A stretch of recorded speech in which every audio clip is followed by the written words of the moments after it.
feel fan scorn on social media, some choose to push back.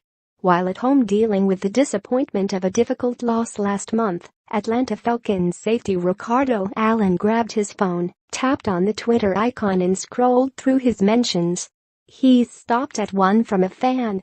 At RICARDO37 Allen, you disrespected us bad. I missed my son's game to watch you guys play. Absolutely. Expletive, not acceptable for Super Bowl team. Try as he did, Allen couldn't let the comment slide.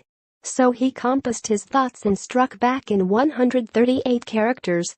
You disrespected your son by skipping his game to come be a fan at something you have no ties to. Get priorities right before coming at me in an NFL season filled with social protests by players and criticism from the president. Social media seems to have emboldened fans, trolls and everyone in between. For athletes using personal Twitter, Instagram and Facebook accounts, those direct lines provide access to praise and scorn. USA Today Sports interviewed 18 players and coaches, as well as an industry expert, for a closer look at social media interactions with fans, including how athletes choose to respond to hostile comments, what topics they consider off-limits, and whether the messages change their outlook. See, the things is, if I ever say anything back to people, I try to state facts, Allen said.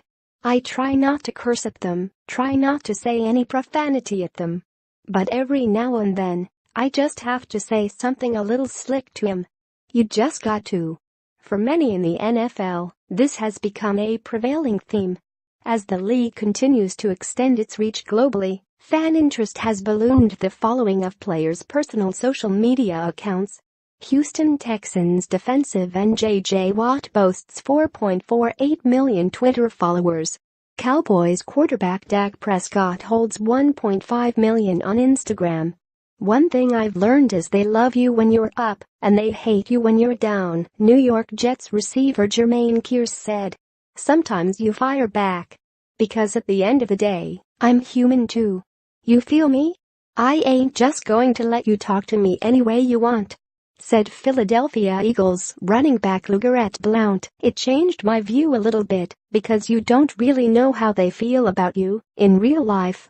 On social media, they tell you. More NFL Week 11 overreactions, are Rams falling back to earth? More, upon further review, why the Eagles welcomed a wake-up call. This connectivity is one of the focal points for Wasserman, a sports marketing and management company that works with athletes to craft a social media strategy fitting each client's personality. It also offers guidance on platforms and in dealing with corporate sponsors and charities. The athletes create their own content, but Wasserman also provides ongoing support and analytics to show what is resonating with the audience. The company's advice in dealing with trolls is straightforward. Step 1 is ignore it, Wasserman Vice President of Digital Marketing Brendan Meyer said. We are certainly proponents of the block button and mute button. We advise that it's not something you want to get into a back and forth with them, because that just encourages other trolls to come out and provoke. There's really nothing to gain.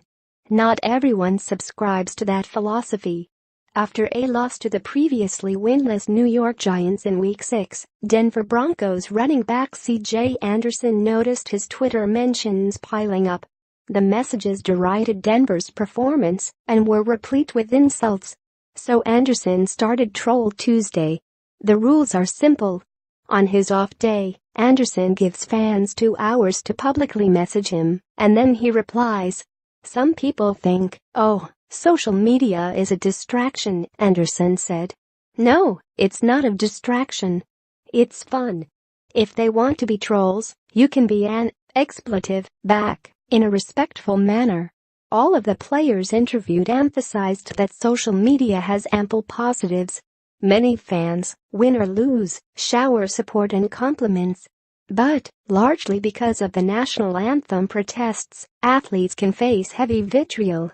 Tennessee Titans receiver Richard Matthews, who has been outspoken about protests, found out. Nothing frustrates me about it at all, Matthews said. It's just something that a lot of people are afraid to do because of backlash from organization or being looked at differently, but I don't have a problem with it. Because I feel like now more than ever, we need to show people that